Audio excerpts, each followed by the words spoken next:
नमस्कार, जय हिंद। बहुत बहुत स्वागत है मध्य प्रदेश शिक्षक भर्ती वर्ग 1 उच्च माध्यमिक के सभी साथियों का, भविष्य के शिक्षकों का राम सर यूट्यूब चैनल में। और मैं राम सर आप सभी साथियों का बहुत बहुत स्वागत करता हूं। काफ़ी समय के बाद आप सभी के बीच आने का अवसर मिला। देखिए, आप सभी की लगातार कमेंट्स आ रही थी कि सर प्रक्रिया अभी स्टार्ट नहीं हुई है, और चूँकि देखिए रिजल्ट के बाद से अभी तक कोई प्रतिक्रिया नहीं की गई है, और कितना समय लगेगा, चूँकि देखिए अभी फ़िलहाल चुनावी प्रक्रिया चल रही है और लगभग ये महीना और है। ठीक है, जल्द ही ये प्रक्रियाएं भी आपकी पूरी हो जाएंगी। पर प्रश्न ये है कि कब से काउंसलिंग शुरू होगी, ये एक सबसे बड़ा प्रश्न बना हुआ है। क्या ज्वाइनिंग 2024 में मिल जाएगी? मैं बात कर रहा हूँ उच्च माध्यमिक शिक्षक भर्ती 2024 की।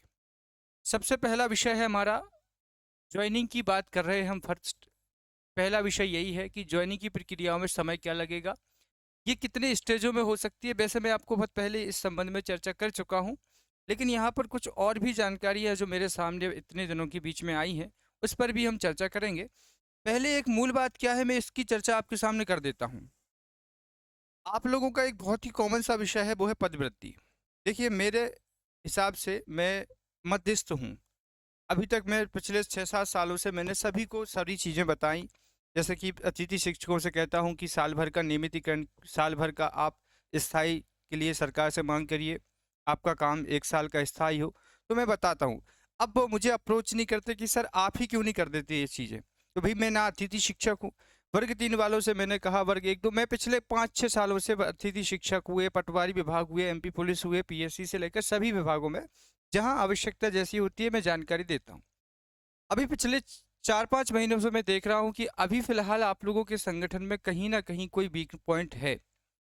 कहीं न कहीं ये दिख नहीं रहा है कि 2023 में पात्रता और चयन परीक्षा में उत्तीर्ण जो चयनित अभ्यर्थी हैं, वो हैं कहाँ? एक कोई यूनिटी कहीं नज़र नहीं आती है, ना सोशल मीडिया पे मैंने देखा है। जो भी शिक्षक भर्ती के प्रतिष्ठित ग्रुप है, वहाँ पर भी कभी कोई चर्चा नहीं करता है। तो कहीं न कहीं आपकी यूनिटी होना चाहिए। अभी तो काउंसलिंग शुरू नहीं हुई है। कल काउंसलिंग शुरू हो सकती है, और साथ ही में एक बहुत बड़ा विषय जो आप लेके चल रहे हो वो है पदवृत्ति। तो पदवृत्ति के लिए आवश्यकता होती है आपकी यूनिटी की। आपको जा जाकर सबको जोड़ना होगा। आप ये नहीं कह सकते क्योंकि उसको पास जानकारी ही नहीं पहुंचेगी तो वो कैसे आपसे जुड़ेगा।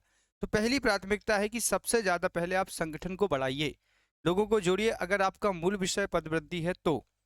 दूसरी बात, इस तरीके से आप 3 महीने से न्यूट्रल हैं पूरे एमपी के उच्च माध्यमिक शिक्षक, कहीं से कोई प्रतिक्रिया नहीं दिख रही है, काउंसलिंग के लिए भी और पदवृत्ति के लिए भी। तो इस प्रकार की चीज़ें अगर रहेंगी तो शायद हो सकता है कि काफ़ी चीज़ों को लेकर के डीपीआई भी आपको लेकर के न्यूट्रल रहे। चलिए, अब हम मुख्य विषय पर आते हैं। काउंसलिंग कब से शुरू होगी, समय कितना लगेगा? पहली चीज़ देखिए, अभी मैं बात कर रहा हूँ काउंसलिंग को लेकर के।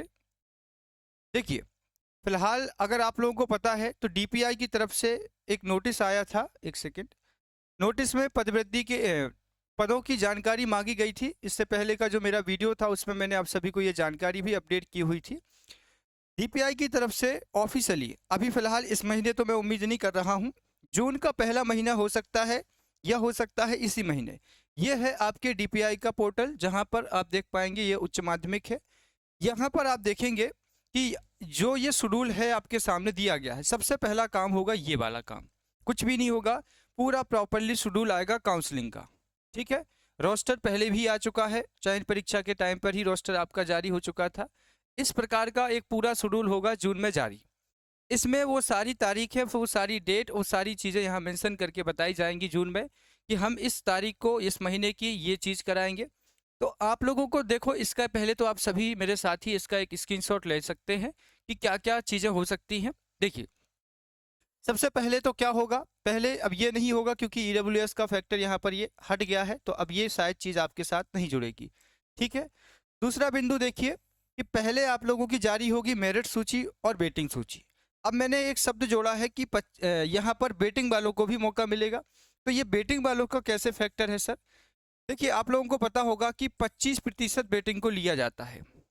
अभी फिलहाल की अगर मैं बात करूं तो जो भी आपकी कैटेगरी में पोस्ट हैं, सपोज करिए कि 100 पोस्ट हैं, और जो मेरिट जारी की गई है उस मेरिट में से अब हो सकता है कि डीपीआई जो अपनी मेरिट बनाएगा, क्या करेगा, डीपीआई की भी अपनी एक मेरिट बनेगी। क्या होगी? डीपीआई अपनी एक मेरिट बनाएगा, तो 100 लोगों को लेगा मेरिट पे।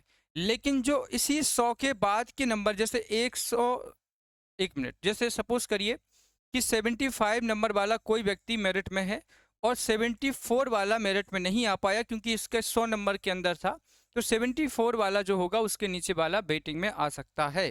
तो 100 पोस्टों का 25% आप देखिए तो ये वेटिंग में लिए जाएंगे। तो अभी जो मैं सारी बातें यहाँ लिखी हुई हैं, ये 25% वेटिंग, अब आपको मैं बता दूंगा कि कितनी वेटिंग क्लियर होगी। 50 जिनकी वेटिंग है वो तो नहीं हो पाएगी, सीधी सी बात है, क्योंकि जब 25% पोस्टों का लिया जा रहा है तो अंडर 50 ही हो, अंडर 25 ही होगी वेटिंग। तो जिनकी रैंकिंग 25 है वेटिंग में, उनकी ही वेटिंग क्लियर होगी, उसके आगे की वेटिंग जो होगी वो सेकंड काउंसलिंग में होगी। पॉसिबल होता है अगर पदवृद्धि तो, ठीक है। तो अंडर 25 वेटिंग वाले कैंडिडेट ध्यान देंगे कि जिनकी वेटिंग 25 है उनको यहाँ पर सारी चीज़ें करनी होंगी।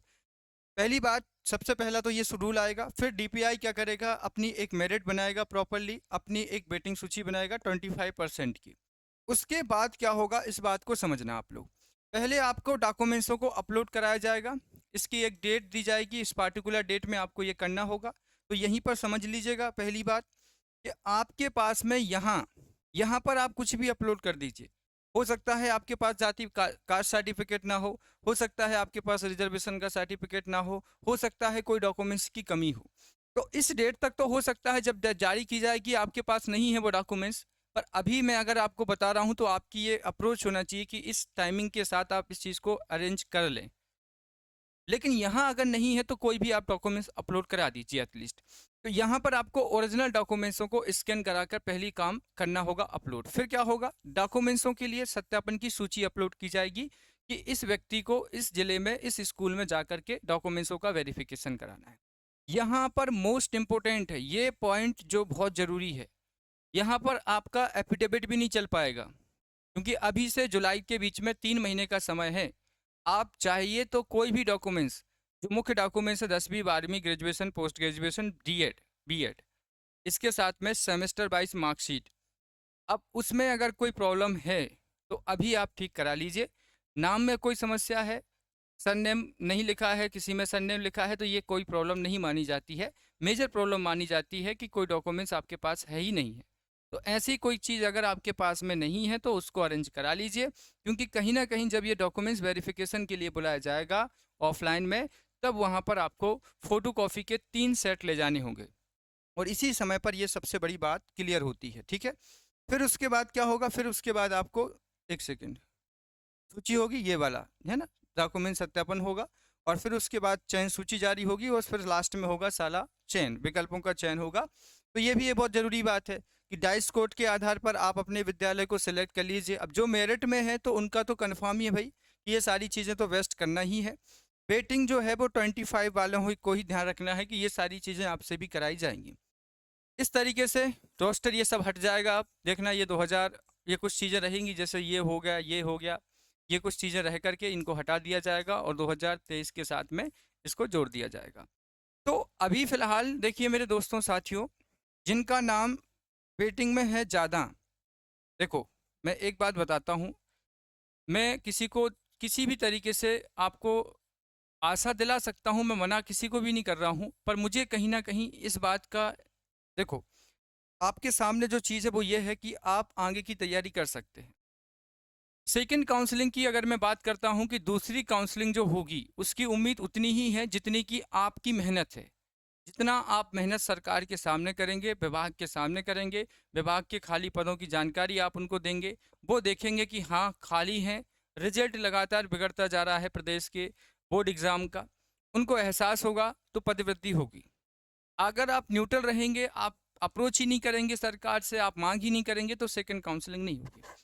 तो अब मैंने कहा है कि जैसे 50 नंबर तक की काउंसलिंग को मैंने क्लियर करा था, वो एक बात थी।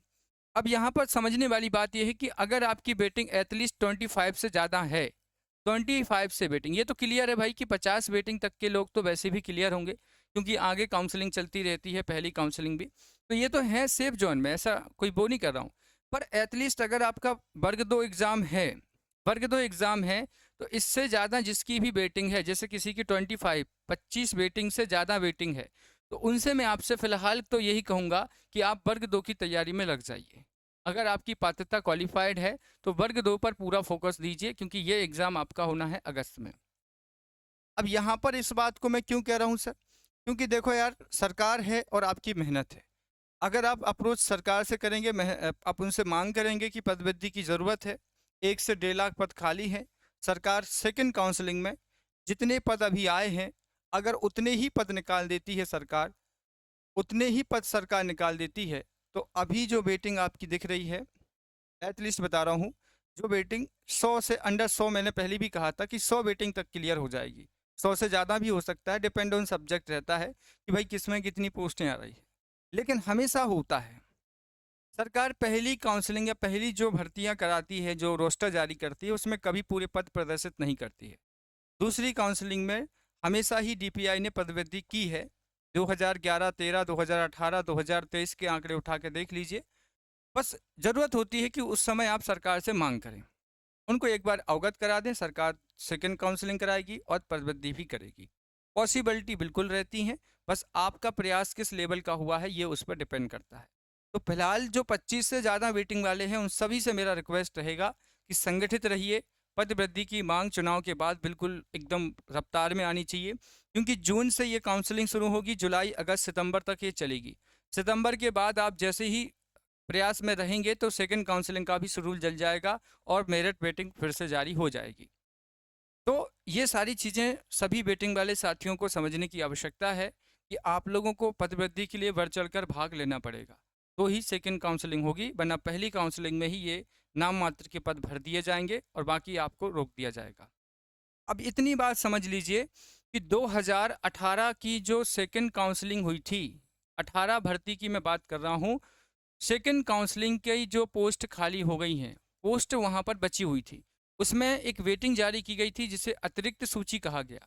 अब सारे बेचारे साथी 5-5 हज़ार रुपये लगा करके हाई कोर्ट के दरवाजे खड़खड़ा रहे हैं, क्योंकि जब ये काउंसलिंग कराई गई सेकंड काउंसलिंग, उसमें आज भी एक एक विषय में 500-500 पोस्टें खाली हैं जो रोस्टर में उल्लिखित की गई थी, लेकिन उस पर तीसरी काउंसलिंग नहीं कराई गई। तो डीपीआई के मूड के ऊपर रहता है, फिर हाई कोर्ट के दरवाजे खटखटा के रहेंगे कि पोस्टें खाली हैं, सरकार भर्ती नहीं कर रही है, तो हाई कोर्ट में कोई समाधान नहीं मिलता और समय के साथ मिलता है तो उसका महत्व नहीं रहता फिर। इसीलिए अभी समय है वर्ग 2, वर्ग 3 में, वर्ग 1 में आप पदवृद्धि के लिए प्रयास करिए।